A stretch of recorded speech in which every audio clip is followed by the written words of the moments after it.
Assalamualaikum warahmatullahi wabarakatuh. Selamat datang di podcast Create Ayun Official dengan saya Indra.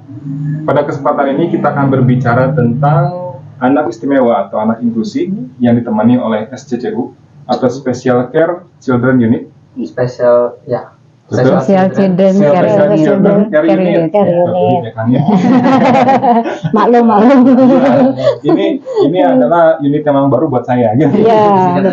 SCCU, gitu ya. Nah, di sini kita ditemani oleh narasumber yang luar biasa. Yang pertama itu ada Bapak Muhammad Ridwan Alamsyah. Bapak ini adalah seorang ahli komunikasi yang memang sekaligus sebagai wali kelas, asisten wali kelas ya. Iya, betul. Iya. Kelas 6 yang menangani juga anak berkebutuhan khusus. Iya. Dan yang kedua ini ada Ibu Dila Kursila Dewi. Iya. Dan ini adalah ibunda dari Dipa. Ya, betul Pak. Dan beliau juga adalah seorang anak yang berkebutuhan khusus. Ya. Dan juga di sini yang ketiga adalah Ibu Aneng. Iya. Beliau adalah ibunda dari Adrian. Iya. Yang tadi kita ketemu di kolam renang. Iya. Masya Allah luar biasa ya. Ini biar kita nyambung nih, kita bicaranya biar nyambung nih. Pertama nanti kita sharing, tapi kita akan coba menyambungkan dulu tentang inklusi, terutama nih Pak Ridwan nih, ini menarik nih Pak Ridwan nih. Banyak orang yang belum tahu nih tentang inklusi atau anak ABK gitu ya. Iya. Apa itu inklusi atau anak ABK itu? Jadi dalam pandangan saya itu anak berkebutuhan khusus atau disingkat ABK itu adalah memang anak yang spesial, istimewa, berbeda dengan anak-anak pada umumnya. Jadi memang perlu adanya pembelajaran khusus dan juga penanganan khusus, tidak seperti anak-anak yang lain. Anak-anak reguler ya. Kalau metodenya untuk mengajari, mendidik, terus anak-anak istimewa ini, apakah ada metode khusus Untuk yang berbeda dengan yang lainnya maksudnya? ya, kalau untuk metode sebenarnya ada banyak ya tentu, tapi hal tersebut tergantung juga anak-anaknya seperti apa. Perlu adanya asesmen terlebih dahulu untuk mengetahui tingkat kemampuan dari anak-anak tersebut. Seperti yang kita tahu, anak berkebutuhan khusus itu istimewa ya, setiap individunya itu istimewa, jadi tidak ada yang sama seperti itu. Jadi perlu adanya metode yang memang disesuaikan dengan apa yang sesuai dengan anak tersebut. Ya. Dan juga ada namanya terapi, banyak ada seperti ABA dan juga okupasi. Ya, jadi ketika si anak itu kita akan menganalisa dia termasuk ABK apa, kita asesmen dulu. Iya, betul. So memang ketemu ini asesmennya di hasilnya di A misalkan. Iya. Oh iya. Nanti terapinya kan berbeda terapinya juga. Iya. Beda. Tergantung Iya, tingkatan anak tersebut ada tingkatannya itu levelnya Beda-beda. mana, seperti itu. Oh iya. Terus selama ini apakah memang ada kendala ketika menangani anak ABK? Untuk kendala saya rasa mungkin setiap pendamping atau gurunya Pasti ada kendala. Soalnya awal-awalnya ya Pak ya. perlu adanya pendekatan dulu terhadap Iya, anak. adaptasi. Di situ ya kita harus mengetahui dulu dari karakter anak, Iya. tingkat pengetahuan anak seperti itu. Selain dari asesmen, perlu adanya juga adaptasi mungkin ya. Iya. Untuk mengetahui gaya belajar terhadap anak itu enaknya seperti apa, masuknya seperti apa. Seperti itu. Oke. Terus ini Pak Ridwan, sebetulnya anak itu kan titip Allah, gitu ya. Betul. Apapun yang memang Allah berikan buat kita, itu tentunya memang jadi anugerah yang terbaik buat kita. Nah, ketika dihubungkan semua terapi itu dengan konsep ilahiyah, apakah memang itu bisa lebih baik? Kalau menurut pandang saya, insya Allah menjadi lebih baik dan itu juga dapat menjadi suatu amal juga gitu. Untuk anak tersebut menjadi amal juga untuk orang tuanya nanti yang insya Allah kedepannya bisa menjadi lebih baik. Oke. Nah ini menarik ya, ini menarik sekali. Memang kita membahas anak berkebutuhan khusus atau anak istimewa ini itu akan panjang sekali. Nanti kita akan coba digali lebih dalam lagi di sesi nanti berikutnya. Nah sekarang kita coba menggali lagi dari para orang tua ini. Yang pertama kita tanyakan ke Ibu Aneng, bilang dulu tentang ini Adrian ya Bu ya. Iya, Adrian. Ini bisa ceritakan nggak Bu dari mulai mulai kita, oh ini Adrian ternyata memang spesial sampai kelas 6 itu bagaimana itu bisa begitu? Dari awal mulanya dari tidak ada hal yang terlihat ya Pak saat dari dalam kandungan itu tidak terlihat. Mungkin kalau ADHD, autis itu kan masuknya terlihatnya setelah perkembangan 2 tahun ke sana ya. Ya. 1,5 tahun ke sana ya terlihatnya. Pada saat itu terlihatnya pada usia 2 tahun ya. Adian itu ada keterbatasan berbicara, dia tidak sama sekali tidak ada kata gitu. Tidak ada satu kata pun yang keluar, ditanya apa, pandangan mata tidak terlihat apa-apa, tidak ada kontak mata, aktif, hiperaktif ya namanya hiperaktif. Lalu saya ke tumbuh kembang ya, ke Al-Islam dulu ya, saya cek dulu ke sana ke tumbuh kembang. Setelah melalui cek ternyata diagnosanya autis dulu ya, namanya autis. Saya nggak ngerti ya apa dulu, sebelum ngerti ya masih nggak paham itu. Saya cek lagi, coba lagi ke ada di sekitar Dokter Syaraf itu, sekitar ada klinik lah, di satu klinik Dokter Syaraf. Melalui 3 tahapan cek itu sampai disimpulkan itu masuknya mungkin ke ADHD katanya Bu. ADHD. Iya. Apa itu ADHD itu? Ada itu Attention Deficit Hyperactive Disorder gitu. Jadi ADHD dan speech delay masuknya. Karena setelah saya melalui berbagai tahapan cek sana sini karena penasaran ya, saya masih awam kebetulan ya. Saya awam, di keluarga saya juga awam, semuanya awam. Kebetulan saya juga nggak sama orang tua ya, jadi rabak-rabak sendiri gitu ya Pak. Apa ini gimana gitu, terus berpadu juga dengan bapaknya juga kan yang nggak paham juga gitu, konfliknya dari situ. Tapi saya nggak patah hati, saya berusaha nyari apa sih ini gitu, kenapa sih ini beda gitu kan. Kalau sakit terlihat ya Pak, kalau ini kan nggak terlihat ya Bu ya sama sekali. Kalau hal seperti ini tidak terlihat, dan akhirnya disimpulkan itu melalui tahapan okupasi terapi dulu ya, OT dulu. Karena Adrian terlambat bicara, cukup dari kecil gitu kan, tidak ada satu kata pun. Pada saat saya juga punya kendala satu masukkan sekolah ya, sekolah taman kanak-kanaknya juga saya dapat perlakuan yang cukup ya Pak ya. Dari situ saya masuk TK, dari situ saya menghadapi pembulian yang sangat, sampai sekarang ingat terus ya Pak. Tapi gimana ya Bu? Jangan diceritain. Suka mewek. Alhamdulillah saya ketemu sama teman saya yang teman SMP saya ya, yang salah satu guru di Kurata Ayun juga di TK-nya Ibu Eis. Dari situ saya sharing cerita, udah aja masuk ke sini katanya gitu. Saya ceritalah semuanya, udah aja masuk ke sini. Hari itu juga saya masuk ke KIA. Hari saya bilang, Allah dengan segala, karena di situ saya waktu mundur bentar ya, waktu di TK yang itu menghadapinya itu bukan sama muridnya gitu Pak, tapi sama orang tuanya. Jadi orang tuanya demo. Waktu itu Adrian baru sekolah 3 hari di situ. Orang tuanya demo bicara, katanya kalau Adrian tetap itu anak sekolah di sini, kita semua keluar. Nah gitu. Jadi si kepala sekolahnya nyampein ke saya bahwa nggak ada guru, katanya di sini gitu. Nah udah 3 hari, gurunya yang di TK itu kan tetangga saya baru cerita sebenarnya kejadiannya seperti itu. Jadi si ibu-ibunya ada yang demo, katanya ada, pertamanya 1 orang diisukan, jadi ada itu ngebahayain gini-gini dan lain sebagainya gitu.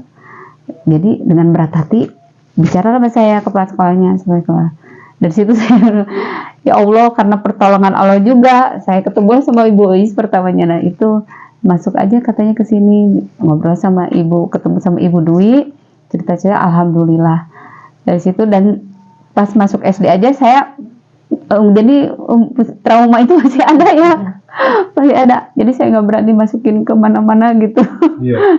Jadi saya tetap bertahan di situ, alhamdulillah dengan segala cara apapun.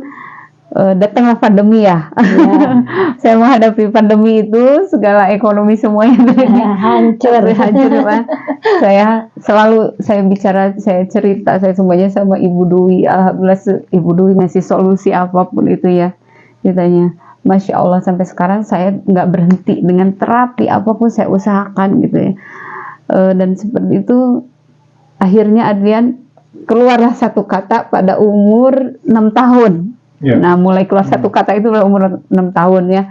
Dari situ terus saya makin semangat berlanjut ke terapi bicara ya. Karena sebelumnya belum boleh ya Pak ya. Kalau masih aktif itu belum boleh ke terapi bicara. Dari situ terus saya makin aktif terapi bicara, saking semangat. Saya yakin dari situ. Dan perjalanan spiritual saya juga dari situ mulai saya sebelumnya saya sangat kufur nikmat gitu. Gimana ini? Kenapa saya? Kenapa harus saya yang ini kasih? Kenapa nggak seperti anaknya lah? Begitu pertanyaan overthinking ya Pak ya. Begitu banyak pertanyaan di benak segala. Hampir berapa tahun saya seperti itu sampai saya juga dikasih sakit mental saya ya. Papanya juga pertama juga bapaknya juga seperti itu. Konflik saya itu meyakinkan papanya juga yang belum tahu sebelumnya gitu. Jadi menganggapnya itu papanya sama keluarganya yang menganggapnya ini anak nggak apa-apa, oke, tidak ada apa-apa, selalu seperti itu ya. Sementara saya memang masih penasaran ada apa gitu kan. Saya berusaha sendiri pada saat itu. Saya sempat berusaha sendiri. Saya tidak didampingi, saya berusaha sendiri. Sampai suatu hari bapaknya juga mengerti dan paham. Butuh waktu berapa tahun itu Pak. Jadi mengerti, paham. Oh gini. Asalnya kekeh gitu kan. Keluarga juga asalnya seperti itu gitu. Nggak ngerti gitu kan. Kekeh. Ini Adrian is okay gitu. Tidak ada apa-apa. Gitu. Nanti juga bicara sendiri. Bapaknya juga dulu gitu kan. Yeah. Lambat bicaranya kan gitu. Udah selalu dikaitkan dengan mitos ya. Selalu dikaitkan dengan mitos kalau orang tua. Gitu. Nah, gitu lah ya. Gitu. Kalem lah, oke. Ya, gitu. Sementara bom waktu itu tepat bagi saya. Bom waktu loh. Terus kepikiran di sini terus. Bom waktu. Sampai pertamanya bisa bicara, keluarlah satu kata, dua kata melalui proses juga ya Bu ya di terapi bicara itu ya. Sampai ada 3 kata, 4 kata, sampai sekarang mungkin masih udah mulai 5 kata lah ke atas, cuman artikulasi belum jelas. Alhamdulillah ya, berapa tahun ya Pak. Sekarang alhamdulillah setelah mulai perjalanan panjang proses itu, Adrian bisa baca juga sekarang. Alhamdulillah bisa ngaji Iqra. Wah syukurillah. Itu saya juga lihat Adrian tuh pintar berenang Bu. Oke. Nah ini ada video Adrian. Di sini Adrian sedang berenang. Bahkan saya pun kalah berenangnya Bu. Jadi oke tahu. Iya ya, kayaknya gitu luar biasa. Masya Allah. Di balik semua kekurangan, Allah memberikan banyak kelebihan. Pasti. Banyak kelebihan, makanya tidak usah bersedih hati. Karena qadarullah memang itu takdir Allah. Hadiah buat kita. Nah ini sambil kita melihat tayangan adik Adrian, kita bisa lihat bagaimana Adrian itu bisa berenang dengan sangat baik sekali. Itu sampai kolam dari ujung ke ujung itu bisa. Itu saya takjub.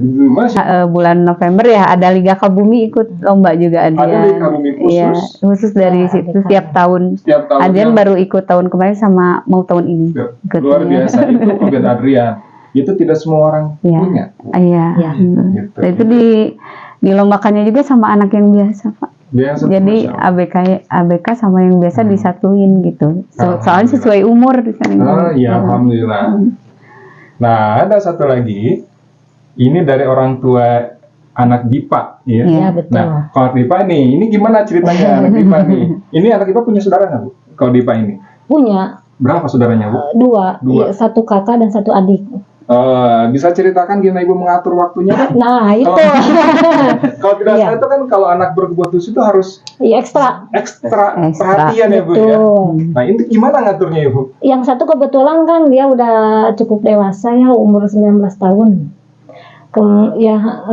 Dia juga tanpa instruksi saya dia mengcover tugas ibunya.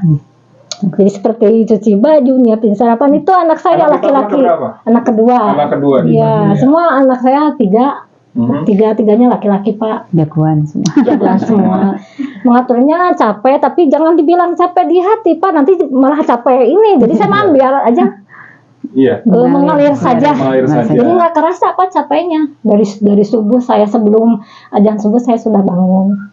Anak saya laki-laki juga bangun, ikut bangun bapaknya juga. Jadi kita ngebangun di rumah itu gimana ya, karena adiknya Dipa itu kan harus ekstra gitu. Dan Dipanya juga kalau lihat sesuatu yang bagus itu alhamdulillah Pak bangun tidak pernah kesiangan. Tanya Pak Ridwan ya.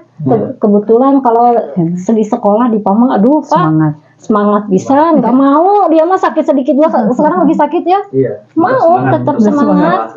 Jadi anak ABK itu kasih contoh yang baik-baik dari orang tuanya. Nanti untuk penonton yang penasaran, Dipa nanti kita tampilkan videonya di sesi berikutnya ya. Nanti pasti penasaran nih Dipa. Kita tadi Adrian, nanti kita Dipa akan tampilkan. Dipa juga kebetulan di kelas 3 SD udah jago sih. Renangnya juga sebelum Dipa, sebelum Adrian, Dipa dulu karena di pabrik karena saya yang melahirkan dulu dong Pak. Dipa nanti insya Allah mau renang lagi karena Dipa dasar-dasarnya udah jago sih. Iya, udah ada. Adrian juga Dipa udah menguasai kolam renang di kampung belajar ya Bu Dewi ya. Kampung belajar. Itu dari awal di kampung belajar. Iya dari awal. Dari awal. Di situ. Iya. Iya. Kalau anak berkebutuhan khusus itu Pak kalau ganti-ganti pelatih atau terapis, aduh Masya Allah Pak kembali lagi ke nol. Nah harus itu adaptasinya itu harus ada dibangun itunya ya, kliknya, chemistry-nya, Pak. Kalau sekarang terapi ABA ada Pak Akbar. Saya jamin karena seorang ibu ya. Nah, sebentar nih. Kita terapi ABA biar nyambung ya. Apa itu terapi ABA? Terapi ABA itu perilaku sebetulnya. Iya. Jadi kalau bagi saya sebagai orang tua menyekolahkan di inklusi itu kan anak-anak reguler pingin ijazah, saya tidak muluk-muluk Pak. Dan buat apa ijazah kalau dianya tidak mandiri? Betul tidak Pak? Betul. Jadi kalau luar biasa nih. Kalau saya ini rapot Dipa, maaf Bu, saya tidak baca ya. Karena saya baca yang tersirat aja bukan yang tersurat. Saya lihat Dipa, kemampuannya udah itu rapot bagi saya. Sudah tidak pernah membuka apa itu rapot, saya tutup aja. Saya tidak perlu ini. Saya tersirat Dipa bangun pagi, dia mandi sendiri juga itu udah kemajuan, udah alhamdulillah. Dia selalu saya ke Pak Ridwan, Pak tadi Dipa ngikutin instruksi, ngikutin Bu katanya. Udah aja ya Pak ya. Dan saya juga nggak pernah menekan ke GPK-nya. Dipa udah bisa baca belum? Udah bisa belum? Itu mah Pak dan memang itu mah kekurangan. Iya. Kita jangan itu mah ada ego kita sebagai orang tua dulu tapi sekarang tidak. Iya. Tidak. Sekarang udah mandi sendiri, buang air besar di mana tempatnya, makan sendiri. Itu mah udah. Saya mah nggak pernah muluk-muluk ngejar yang nilai tidak. Jadi anak sudah mandiri. Itu. Kidang bahasa Sunda nama. Itu udah nikmat yang luar biasa. Nikmat Allah. Kan ya gitu. Jadi ketika Allah tuh Allah Akbar maha besar sekali. Iya, gitu Pak. Kalau kita ngejarnya bisa baca, mau beres-beres. Tapi saya nggak beres-beres ini gitu. Jadi kemarin juga Bu Dewi saya kejar Dipa karena puntennya di SD Kurta Ayun belum si anak teh minatnya teh kemana, kelebihannya teh kemana belum tergali ya Bu ya sampai Dipa kelas 6 ya. Saya cari sendiri. Ini Adrian katanya di mana Adrian Raihan ABK juga dia juga speech delay ya. Apalagi dia masuk lama ruksak gitu. Di mana di Widya Tama Art dan Terapi. Saya googling dulu. Wajarlah kita apa ya Pak, bukan sirik ya, lihat kemajuannya di sana. Tuhan menciptakan kekurangan pasti anaknya dikasih kelebihan. Setuju itu. Itu betul. Ada di renang, apakah ada di seni atau di jenis ABK-nya sama ya di ADHD dan kemarin terakhir saya periksa lagi ke psikolog. Keluarlah ASD, autis disorder, autis spektrum disorder. Dari ADHD langsung loncat dong Pak ke memang spike-nya jadi gitu Pak. Jadi apa ya kalau ADHD lah lebih gimana gitu, kalau ASD itu kan untung tapi di paman tidak dibarengi dengan speech delay. Cuman gerakan tangan aja ya, timingnya, babblingnya dari ngomongnya gitu. Aduh kata saya teh di mana, sementara SD inklusi Kurota Ayun belum tergali nih kelebihan anak saya. Iya. Sementara kan Adrian mah ada ya di artnya, Raihan di artnya. Kok Dipa apa? Tapi dia suka mukul-mukul. Feeling seorang ibu lagi ya bermain. Feeling seorang ibu. Jika nama anak saya mah ke musik lah. Mungkin seni pukul gitu ya. Iya. Mencoba diri aja daftar asesmen. Gak peduli Pak, uang dari mana asesmennya. Dan segala sesuatu yang gitu kan keluar duit kita teh sebagai ya gimana lebih dari SE kita mah Pak ekonominya ya ngatur ya iya Pak. Aduh jadi seorang istri itu harus mengatur jadwal anak ya, mengatur juga keuangan suami. Kita plus ya anak spesial. Udah daftar Pak Eca. Bu Nisa bantu saya sambungin ke terapi Widyatama. Oke, Mama Dipa ini waiting list minggu saya daftar sana asesmen. Saya dipanggil sama dokter apa ya dokter itu. Aduh saya gemeteran. Ibu sang ahlinya Bapak subhanallah ternyata Dipa ada di musik. Ada di musik. Terus di aku juga ada. Sekarang mendalami musik, Dipa? Belum, karena kata saya Bu, gimana kalau tahun depan aja saya menyelesaikan dulu di SD Kurota Ayun. Kenapa nih Ibu? Jujur saja dari segi biaya kan mahal ya. Setahun minta ya puluhan juta.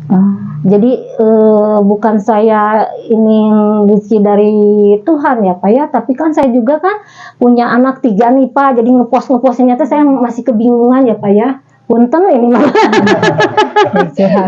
Ibu nggak jauh dari biar tarifnya nanti kebayar kan saya nggak terlambat gitu, nanti aja buat tahun depan di Widyatama. Oh bagus. Di asesmen juga loh orang tuanya kalau di Widyatama, motivasi ibu apa, kenapa ibu saya kan kalau menghadapi orang-orang yang pintar mendasar aja lah gitu. Jadi memang yang paling utama itu adalah gali potensinya dulu. Ya, itu.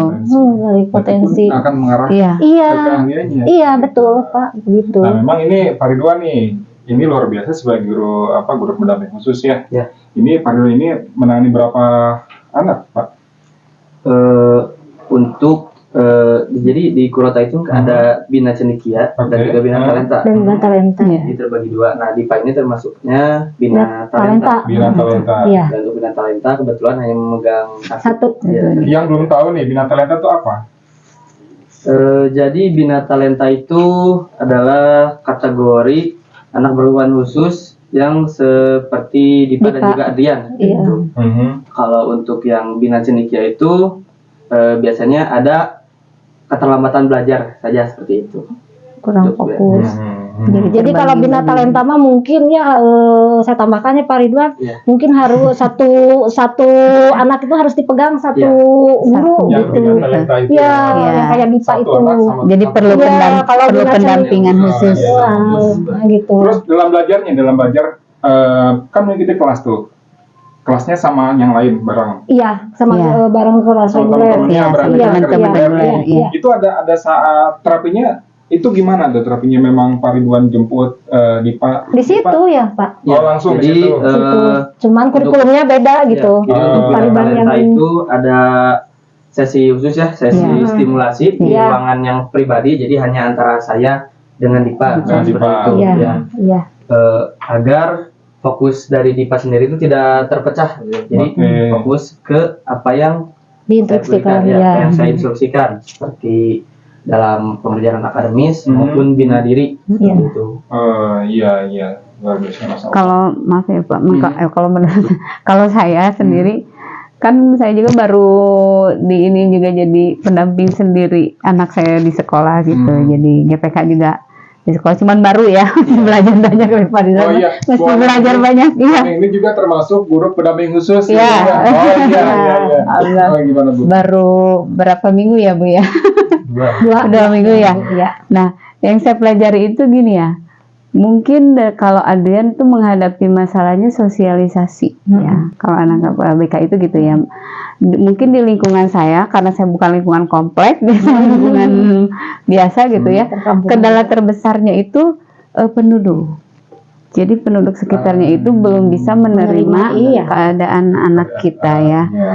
Jadi selalu jadi kendalanya itu gitu. Jadi kalau si adek keluar itu, "Hai si Adrian," gitu, pada lari.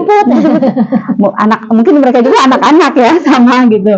Cuman kadang-kadang bubar gitu ya. Padahal nggak ngapa-ngapain, diam aja dia gini pada masuk gitu. Ngapain gitu. Lagi lihat ini YouTube bareng, Adrian keluar pengen ikutan mungkin gitu. Akunya masuk bubar semua, adanya lagi diam gitu. Karena dulu itu kalau Adrian itu ada perilaku dulu yang muncul dan menghilang ya Bu ya, kayak seperti dulu sering dorong-dorong, tapi udah menghilang. Terus hipertensi musik dulu pernah hampir setahun. Ya. Takut sekali sama Takut musik. suara musik sih. Iya. Takut banget. Ibu kalau di sekolah ya, kalau yang lagi olahraga itu senang matiin, pasti Adrian itu yang matiin, lari nyari sumber suara gitu, gitu. Tapi hilang juga, sampai nggak boleh setel TV di rumah gitu. Sampai kalau ada suara itu gini sembunyi, nggak mau gitu. Terus kalau misalkan jalan-jalan kemana-mana ada rumah kebuka, ada suara TV masuk, dia nggak apa-apa, dia cuma pengen matiin TV gitu, cuman gitu aja. Kalau ada rumah kebuka, jadi tetangga itu pikirnya gitu membahayakan, mengganggu gitu. Padahal saya udah mencoba mengedukasi dengan secara tidak langsung ya. Iya. Aden tuh gini-gini sambil ceritanya, tapi tetap tidak ada penerimaan. Kalau di lingkungan saya jujur-jujuran aja ya Pak ya, bukan saya menginikan, tapi mungkin Adrian seperti mendapatkan suatu kenyamanan kalau di sekolah Pak. Ya Pak ya, kalau misalkan satu hari juga di kelas sampai pulangnya juga tidak ada apa. Bahkan ada anak kelas 1, kelas 2 yang masuk juga, pada itu lebih kecil gitu. Adrian kan gemesan ke anak kecil. Mungkin kalau di sekolah tidak, sama sekali tidak mengganggu. Tapi kalau di lingkungan pikir warga itu mengganggu gitu. Kalau anak kecil itu pada takut gitu Pak. Jadi mungkin konflik itunya dari situ gitu. Tapi kalau di sekolah dia rasanya mana aja berdampingan dengan siapapun. Jadi oh ini anak sosialisasinya sekarang udah bagus gitu, udah ini gitu, sama yang lainnya udah nggak ada aneh gitu. Tapi kenapa kendalanya di lingkungan sendiri itu tidak bisa menerima gitu. Nah, itu perlu adanya pengertian juga dan toleransi sebenarnya dari masyarakat dari hal adanya kehadiran gitu, special children atau anak berkebutuhan khusus yang perlu memang kita ketahui gitu, bahwa ini tuh bukan untuk dihindari, tapi untuk dihadapi, dibimbing dan juga ditemani bahkan ya. Gitu. Iya. Jadi memang ketika anak itu berada di lingkungan rumahnya, itu tidak sedikit seperti itu Bu. Iya. Itu karena ketidaktahuan masyarakat sebetulnya. Iya, Dan ini jadi PR buat kita semua nih. Buat kita semua, mulai dari masyarakat pada tingkatan paling bawah sampai mungkin pemerintah yang bisa nanti buat kebijakan. Iya, Kita betul. buat analisasi, kita buat kita terangkan ke masyarakat bahwa kalau mereka itu sebentar manusia biasa, gitu, normal aja, gitu. Iya, Dan betul. mereka butuh support dari kita. Jangan pernah dijauhi, jangan pernah dihindari, karena mereka juga mau berteman. Iya, sebetulnya. Gitu. Tapi kenalannya atau cara tegurnya yang berbeda. Betul. Nah, ini jadi PR buat kita semua. PR nih di masyarakat. Kadang kan pukul, Ya gitu. pingin kenalan kayak Dipa ya Pak, pukul dia. Ke orang yang Kalau pengen menyapa misalkan ya, Pukul. kalau kita kan menyapa gitu kan. dia Kalau mah kalau pukul anak dulu. kalau anak kita gitu. Rumahnya di mana? Pukul dulu. Oh, iya. Gitu, ada kebiasaan. Iya. Tapi sekarang enggak, kata shoot dah, langsung dia ngerti. Oh, nggak boleh pukul, nggak boleh. Tangan di mana? Sini. Alhamdulillah. Oh, iya. Jadi sebagai orang tua, kemanapun anak-anak spesial kita pergi, dampingi, enggak di Keluar belakang, rumah dikit aja didampingi. di pinggir. Soalnya kan orang-orang sekitar tidak tahu dan tidak mau tahu Iya, anak kita benar. seperti apa. Iya. Kita yang harus ngerti. Tapi Ibu pernah ketika di rumah itu ke rumah sebelah, Ibu maaf Yes. ya nanti. Sering. Sudah itu kan sudah. Justru pengalaman yang tidak mengenakan itu dari masyarakat sekitar dan keluarga sendiri. Seharusnya dimaklumi dekat kita Nah, udah bilang ya. iya. Kita belum bilang kan. Iya. Gitu sih Pak. Iya, gitu. Sekali lagi nih PR nih buat kita semua. Ini PR saya bilang. Ini harus bisa Gimana caranya bisa kita nerima mereka itu dimanapun juga. Nanti memang kita ceritakan lingkungan yang aman, nyaman buat mereka. Iya, betul. Contoh sederhana itu di sekolah. Tadi Bu Aneng bilang ketika Adrian lebih nyaman di sekolah karena di sekolah itu lebih nyaman buat Iya, Adrian. Iya. Begitu pula kalau di rumah kita buat lingkungan nyaman akan sama, akan Iya. aman nyaman buat semua. Iya, Begitu mungkin ya. iya, Nah, kurang lebih gitu. Jadi keunggulan sekolah inklusi itu ya memberi nyaman ke anak-anak ABK sih sebetulnya Iya. Pak, ya. Iya. Alhamdulillah Cara sih, penerimaannya, iya. Anak-anak gitu. yang regulernya juga Udah mereka, ngerti gitu. oh syukurillah, anak-anak yang paling Welcome. nurut-nurut, welcome, mengerti, paham, dan Masya Allah berakhlak. Iya. Di sekolah itu. Beradab gitu. Anak Anak berbasis berbasis. ini, Iya. mereka juga tidak mengganggu, Tidak. bahkan yang Mengajak, saya lihat ya. juga mereka menemani Menemani gitu. juga. Ya, nggak ada rasa takut. Iya. Iya. Karena maaf ya Pak, ya, kalau anak spesial seperti itu yang mainnya itu feelingnya. Iya. Jadi kalau mereka itu welcome, dianya Mainnya itu juga tidak nggak mau ini, mengganggu, nggak tidak mau takut, mengganggu. nurut gitu. Kalau ada apa-apa, Iya. Adrian aja, di sekolah, ayo ke air dulu satu, nurut aja, Nurut. ngikutin temennya gitu. Dia nggak pernah berontak. Justru Iya. kalau yang dihindari gitu, kayak bapak misalnya disukur, Kayak bapak ngajain. gimana? dia ngeyel gitu. Tapi Oh. kalau yang welcome, dia nyaman aja, nyaman Iya. gitu. Nggak pernah ngeyel Iya. gitu, nyaman gitu. Jadi intinya mah ya anak ABK mah ya gitu, harus berikannya kasih sayang, rasa nyaman, Iya. insya Allah tidak akan mengganggu. Dan dia juga manusia biasa, punya kemauan, keinginan, cuman rasa ininya penyampaiannya yang Iya. Berbeda. Betul. berbeda. Nah, ini jadi menarik ya, jadi menarik tentang masalah anak inklusi atau anak berkebutuhan khusus. Nanti kita akan coba menggali lebih dalam tentang bagaimana inklusi, bagaimana terapinya dari step by step. Kita akan mendatangkan dari tim SCCU ya, CCU. Nanti ini akan menjadi bahasan yang sangat menarik. Kita akan tadi dimulai dengan pengalaman dari Ibu Aneng dan Ibu Dila, dan ada pemaparan dari Pak Ridwan. Insya Allah nanti kita ke depan akan mengadakan lagi podcast, Iya. podcast nanti dari para penonton.